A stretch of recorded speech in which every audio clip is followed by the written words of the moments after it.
होंगे। हम अपने तौर पे चैप्टर 7 की रिविजन स्टार्ट करते हैं without wasting any further time. ये चैप्टर हमारे पास एनर्जी चेंजेस के बारे में कुछ बेसिक चीज़ें। इससे पहले हम पढ़ चुके हैं कि एनर्जी के हिसाब से हमारे पास दो तरह के प्रोसेसेस होते हैं, एक्सोथर्मिक रिएक्शंस, वो जो अपने रिएक्शन के साथ साथ हीट रिलीज करते हैं, और एंडोथर्मिक रिएक्शंस, वो जो हीट एब्जॉर्ब करके होते हैं। सबसे पहले हमारे पास एग्जांपल है रिएक्शन मीथेन और ऑक्सीजन की। हम जानते हैं कि सारे हाइड्रोकार्बन्स ऑक्सीजन के साथ रिएक्ट करते हैं, फ्यूल की तरह बिहेव करते हैं, कार्बन डाइऑक्साइड और वाटर प्रोड्यूस करते हैं। मीथेन दुनिया का सबसे स्मॉलेस्ट हाइड्रोकार्बन है, ठीक है, और इसमें हमारे पास ऑक्सीजन के साथ रिएक्शन में कार्बन डाइऑक्साइड और वाटर प्रोड्यूस होगा। लेकिन इस रिएक्शन को भी फर्दर हम बाइफिकेट कर सकते हैं दो स्टेप प्रोसेस में। पहला, जिसमें मीथेन के और ऑक्सीजन के तमाम केमिकल बॉन्ड्स ब्रेक हो जाएंगे, इसके लिए सराउंडिंग से एनर्जी ली जाएगी, ये एंडोथर्मिक प्रोसेस है। याद रखिएगा, ब्रेकिंग ऑफ बॉन्ड्स हमेशा दुनिया के हर रिएक्शन में एंडोथर्मिक प्रोसेस होता है।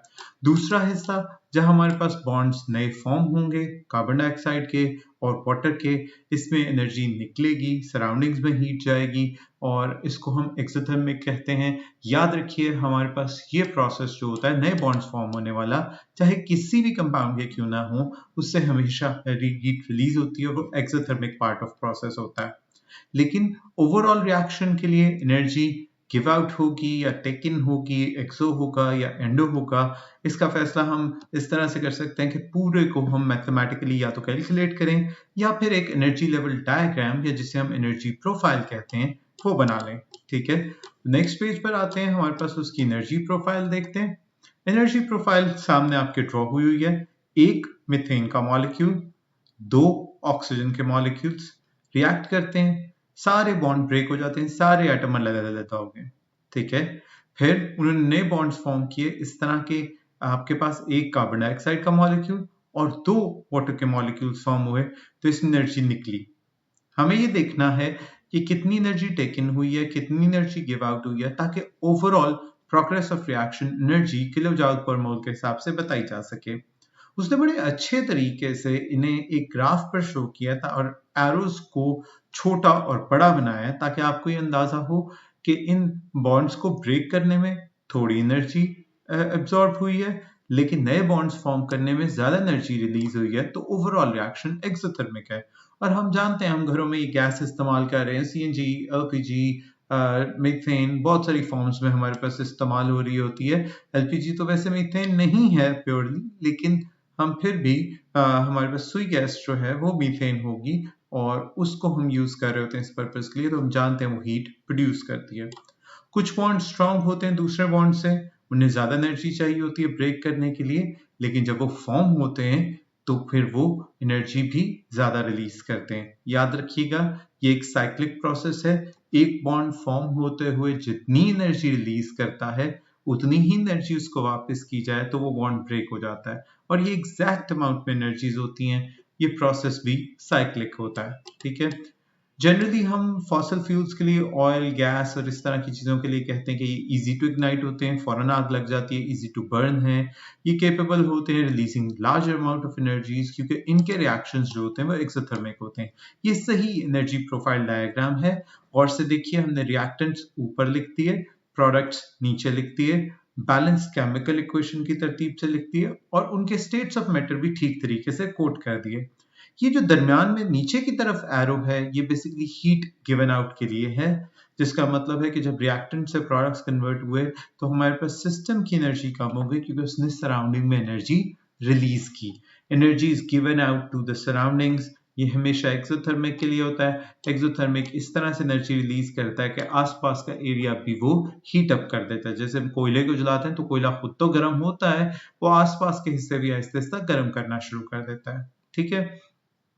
नेचर में ज्यादातर रिएक्शंस एक्सोथर्मिक होते हैं, लेकिन नेचुरल रिएक्शंस में एंडोथर्मिक भी एग्जिस्ट करते हैं। कुछ एग्जांपल्स हमारे पास इस पोर्शन में दी हुई हैं। इसमें पॉकेट वार्मर्स हैं, रस्टिंग ऑफ आयरन है, कुछ हीट है जो crystallization of super solid solution से है। इसके लिए आपको यहाँ पर हम ज्यादा डिटेल नहीं डिस्कस करते हैं, लेकिन आपको डेफिनेटली इसकी वर्कबुक में इससे रिलेटेड मटेरियल मिलेगा, ठीक है, जो इसको डिस्कस कर रहा होगा। यहाँ पर इन्होंने सिर्फ हीट पैड्स की डिस्कशन की हुई है, हीट पैड्स जो होते हैं वो इसलिए होते हैं कि आपने एक दफ़ा लेकर उन्हें ब्रेक करें तो उनसे हीट निकले। ये हमारे पास इसी तरह के रिएक्शंस हैं। फिर हम इसके लिए और रिएक्शंस भी देखते हैं। हम रिएक्शन देखेंगे N2 और O2 का, जिससे 2NO फॉर्म हो रहा होगा। इस रिएक्शन को बेसिकली हम देख रहे होते हैं एंडोथर्मिक की एग्जांपल के लिए। इसका प्रोफाइल डायग्राम इसी पेज पर नीचे देख लेते हैं। आप नोटिस करेंगे कि हम इस वक्त, मैं आपको बताता चलूं, हम इस वक्त पेज नंबर 777 पर हैं और बॉटम पे हमारे पास एनर्जी प्रोफाइल या डायग्राम या एनर्जी लेवल डायग्राम है एंडोथर्मिक रिएक्शन के लिए। N2O2 सारा टाइम एयर में मौजूद होते हैं, लेकिन NO तब तक नहीं बनती जब तक हीट टेकन नहीं होती, और इसमें अच्छी खासी हीट चाहिए होती है। अगर आपको याद हो तो मैंने क्लास में उस वक्त, गो कि आपके पोर्शन नहीं है आपके कोर्स का, लेकिन आपको आपकी आइडिया के लिए बताया था कि at about 3000 degree centigrade nitrogen और ऑक्सीजन कंबाइन करके NO फॉर्म करती हैं। तो इतनी एनर्जी सारा टाइम एयर में या एटमॉस्फेयर में एग्जिस्ट नहीं कर रही होती। हाँ, जब कभी लाइटनिंग होती है तो इससे कहीं ज्यादा एनर्जी एग्जिस्ट करती है लाइटनिंग के आसपास। तो जैसे ही लाइटनिंग फ्लैश होता है वो अपने इर्द गिर्द के एरिया में नाइट्रोजन और ऑक्सीजन को इजीली NO नाइट्रोजन ऑक्साइड में कन्वर्ट कर देता है। ठीक है, तो इस केस में आप देखेंगे रिएक्टेंट्स को हमने नीचे, प्रोडक्ट्स को ऊपर लिखा, बैलेंस केमिकल इक्वेशन लिखी, स्टेट सिंबल से शो किया, एरो ऊपर की तरफ जा रहा है क्योंकि सराउंडिंग से सिस्टम ने हीट लेकर फिर इस रिएक्शन को हीट एब्जॉर्ब करके एंडोथर्मिक रिएक्शन को प्रोसेस किया। याद रखिए, मैंने आपको बताया था कि आप सिस्टम कंसिडर करके अपने आप को हमेशा चीजें याद रखते हैं। इसके लिए एक और तरीका याद रखिए, मैंने आपको बताया था कि फिजिक्स और केमिस्ट्री दोनों में हीट और वर्क, इनके लिए सिस्टम और सराउंडिंग की एग्जांपल्स को हम एक्सोथर्मिक, एंडोथर्मिक, टेक इन, गिव आउट को किस तरह से याद रखते हैं। आप जानते हैं कि हम एक्सोथर्मिक को नेगेटिव से और एंडोथर्मिक को पॉजिटिव से एक्सप्रेस करते हैं। क्यों? आप इसको, हीट को हमेशा मनी की तरह कंसिडर करें। मैंने आपको एग्जांपल क्लास में भी दी थी।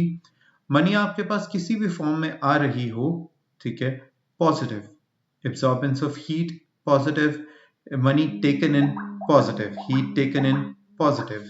ठीक है, इसके अलावा आप जो है वो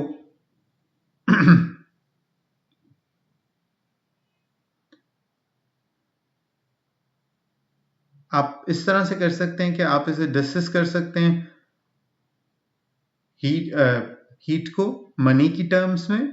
ठीक है, और उसके बाद आप डिस्कस कर सकते हैं वर्क को होमवर्क की टर्म्स में। आपको पता होगा कि work done by the system और ऑन द सिस्टम हम डिस्कस करते हैं।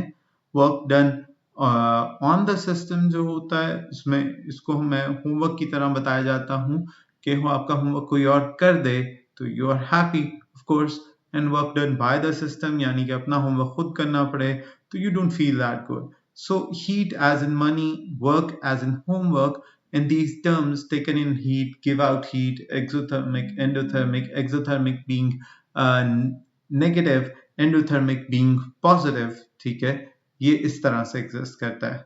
ठीक है, तो ये चीज जहन में रखिएगा। सही, ये आपको बहुत फायदा देगी फिजिक्स में भी, केमिस्ट्री में भी, वर्किंग के हिसाब से। नेक्स्ट हमारा टॉपिक है हीट ऑफ रिएक्शन, यानी कि अब हम पूरे रिएक्शन को समराइज करने जा रहे हैं into a one single value. Her reaction में एंडोथर्मिक चेंज भी होता है, एक्सोथर्मिक चेंज भी होता है, ब्रेकिंग ऑफ बॉन्ड एंडोथर्मिक होती है, और फॉर्मेशन ऑफ न्यू बॉन्ड्स जो होती है वो एक्सोथर्मिक होती है। तो हम पूरे रिएक्शन की हीट को कैसे प्रोनाउंस करेंगे या कैसे फाइंड आउट करेंगे, तो उसके लिए हम डेल्टा, यानी कि डेल्टा H जिसे हम कहते हैं, जो चेंज के तौर पे एक्चुअली सिंबल है, H एंथैल्पी या हीट है। यहाँ पे हम हीट है, अगली क्लासेस में जाएंगे हम इसे फर्दर आपके कॉन्सेप्ट को जो है वो पॉलिश कर देंगे with using the word enthalpy. May be physics में आपके वर्ड अभी भी यूज कर रहे हो। ये किलो जाउल्स यानी कि 1000 जाउल्स पर मोल की तरतीब से कैलकुलेट हो रहा होता है, तो हम kg पर मोल इसे लिखते हैं। Remember J is capital, rest everything is small and this denotation. ठीक है, तो हम ये कहते हैं कि हम रिएक्शन का एंडो और एक्सो दोनों पार्ट्स की वैल्यूज लेते हैं और फिर उसे फाइंड आउट करते हैं। याद रखिए, हीट ऑफ रिएक्शन किसी ओवरऑल एक्सोथर्मिक रिएक्शन के लिए for heat given out negative, और एंडोथर्मिक रिएक्शन के लिए ओवरऑल एंडोथर्मिक के लिए हीट टेकन इन पॉजिटिव होती है। यहाँ इन्होंने एक्सो को एग्जिट के लिए और एंडो को एंटर के लिए याद रखने का एक बहुत अच्छा स्टडी टिप बताया। I think this should be easy. अगर आप और से ये वैल्यू देखें डेल्टा एच अपने मीथेन रिएक्शन की, जिसके लिए हमने स्टार्ट की थी अपनी एग्जांपल, वो -728 किलो जूल पर मोल है, which is actually a huge value when it comes to that। ये बहुत ज्यादा एनर्जी है जूल्स में एक mole of 1 mole of substance के लिए, ठीक है। तो इस तरह से हमारे पास इन्होंने इस चीज को दिया हुआ है। इसके लिए हमारे पास एक्चुअली में एक एक्सपेरिमेंट भी एग्जिस्ट करता है कि हम कोई भी ऐसी चीज जो एंडोथर्मिक या एक्सोथर्मिक हो उनको मिक्स करें और उनको मिक्स करके थर्मोमीटर से टेम्परेचर चेंज नोट करें और देखें हमारे पास वो चेंज एक्सो है या एंडोथर्मिक, क्योंकि ऑफ कोर्स कोई रिएक्शन एक्सोथर्मिक होगा तो अपनी सराउंडिंग्स को हीट अप कर देगा और कोई एंडोथर्मिक होगा तो अपनी सराउंडिंग्स को वो उसी तरह से कूल डाउन कर देगा, ठीक है। सिर्फ यही नहीं, हम आगे चलते हैं। हमारे पास एक पूरा टेबल दिया हुआ है जिसमें डिफरेंट बॉन्ड्स और उनकी एनर्जीज दी हुई है और कमेंट किया हुआ है कि हमारे पास ये कहाँ पर किधर एग्जिस्ट करती है, ठीक है। तो हमारे पास H हाइड्रोजन के लिए है, CH मीथेन के 4 बॉन्ड्स के लिए, OH वाटर के लिए, CC बहुत सारे कंपाउंड्स की एवरेज निकाली हुई है, लिहाजा ये वैल्यू डिफरेंट कंपाउंड्स में डिफरेंट भी हो सकती है। O ऑक्सीजन के लिए है, CO कार्बन डाइऑक्साइड के लिए, NN नाइट्रोजन के लिए। आप नोटिस करेंगे कि डबल बॉन्ड्स की वैल्यूज बहुत बड़ी और ट्रिपल बॉन्ड की वैल्यूज उससे भी बड़ी हैं, ठीक है, जबकि सिंगल बॉन्ड्स की वैल्यूज जो हैं वो रिलेटिवली छोटी हैं, सही। तो making of breaking of bond जो है वो हम बाकायदा कैलकुलेट कर सकते हैं, ठीक है। ये हमारे पास उसी तरतीब से कैलकुलेट भी हुए हैं। नोटिस करें कि आपने बाकायदा जो स्ट्रक्चर्स पीछे ड्रॉ किए हुए थे उसके हिसाब से बॉन्ड गिन कर फिर बनाए हैं। CH4 में CH के 4 बॉन्ड्स होते हैं। हम वापस जाते हैं, थोड़ा सा ऊपर जाके इसे देखते हैं। नोटिस करें कि CH के अंदर C का 1, 2, 3 और 4 बॉन्ड है, यानी जो CH की वैल्यू उसे हम 4 से मल्टीप्लाई करेंगे और वही हमने यहाँ पर किया है। आप देखेंगे CH की वैल्यू को 435 आती है। इस टेबल से हमने इसे 4 से मल्टीप्लाई किया, उसका आंसर ये आया। नेक्स्ट हमारे पास O डबल बॉन्ड O के 2 मॉलिक्यूल्स हैं। दोबारा जाते हैं वापस, डायग्राम देखते हैं ताकि हम कोई मिस्टेक ना करें। ये एक O डबल बॉन्ड O, ये दूसरा। अब इसकी जो भी वैल्यू बनती है O डबल बॉन्ड O की, हम इसे 2 से मल्टीप्लाई करेंगे और फिर कैलकुलेट करेंगे। टेबल के हिसाब से हमारे पास इसकी वैल्यू बनती है 498, सो हमने 498 को 2 से मल्टीप्लाई किया। जो टोटल एनर्जी नीडेड थी फॉर बॉन्ड ब्रेकिंग वो हमारे पास ये 2736 आ गई। फिर आते हैं राइट हैंड साइड पर। राइट हैंड साइड पर कार्बन डाइऑक्साइड है और वाटर है। कार्बन डाइऑक्साइड में C डबल बॉन्ड O होता है, वाटर में OH होता है। कार्बन डाइऑक्साइड में ऐसे 2 बॉन्ड्स एग्जिस्ट करते हैं, वाटर में 4 होंगे क्योंकि हमारे पास 2 मॉलिक्यूल्स है। कैसे, वापस जाके देखते हैं डायग्राम में। डायग्राम में वापस आए, C डबल बॉन्ड O, एक ये डबल बॉन्ड, एक ये डबल बॉन्ड, जो भी वैल्यू है C डबल बॉन्ड O की वो 2 से मल्टीप्लाई होगी। OH बॉन्ड जो है 1, 2, 3, 4, यानी कि हम इसे 4 से मल्टीप्लाई करेंगे।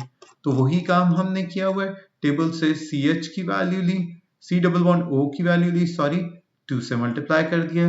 OH की वैल्यू ली, 4 से मल्टीप्लाई कर दिया, टोटल आंसर आ गया। हीट ऑफ रिएक्शन का फॉर्मूला यहाँ दिया हुआ है, वहां डिस्कस तो किया हुआ है, यहाँ दिया हुआ है फॉर्मूला। वो फॉर्मूला क्या है? वो फॉर्मूला है हमारे पास energy needed to break bonds minus energy given out when new bonds form, यानी कि बॉन्ड ब्रेकिंग की energy minus bond formation energy. वो जब हमने सब्ट्रैक्ट किया तो हमारे पास जो आंसर आया है वो -726 किलो जूल पर मोल आया है। आप नोटिस करेंगे कि एग्जैक्ट आंसर -728 नहीं है, जबकि उसने पिछले पेज पर ही हमें -728 दिया हुआ था। ये एग्जैक्ट वैल्यू इन कंपाउंड्स के हिसाब से, और ये जो वैल्यूज हमने यहाँ पर पुट की ये एवरेज वैल्यूज है। नोटिस करें कि यहाँ कमेंट्स में भी एवरेज लिखा हुआ है, तो एवरेज और एग्जैक्ट में स्लाइट डिफरेंस आ सकता है, ठीक है। बहरहाल इतना ही, आपको पास्ट पेपर में ऐसे 2-3 क्वेश्चंस मिलेंगे, ठीक है। इस बुक के एंड वाले चैप्टर पे भी ऐसे क्वेश्चंस हैं जिसमें इस टेबल से देखकर आपने इसी तरह एनर्जी कैलकुलेट कर दी है। ऐसे हमारे पास वर्कबुक और वर्कशीट में भी एग्जिस्ट करते हैं। काइंडली ऐसे तमाम क्वेश्चन जिसमें आपने इस तरह की एनर्जी कैलकुलेशन करनी है वो करें और heat of reaction find out करें। आज के लिए इतना ही। थैंक यू स्टूडेंट्स, अल्लाह हाफिज।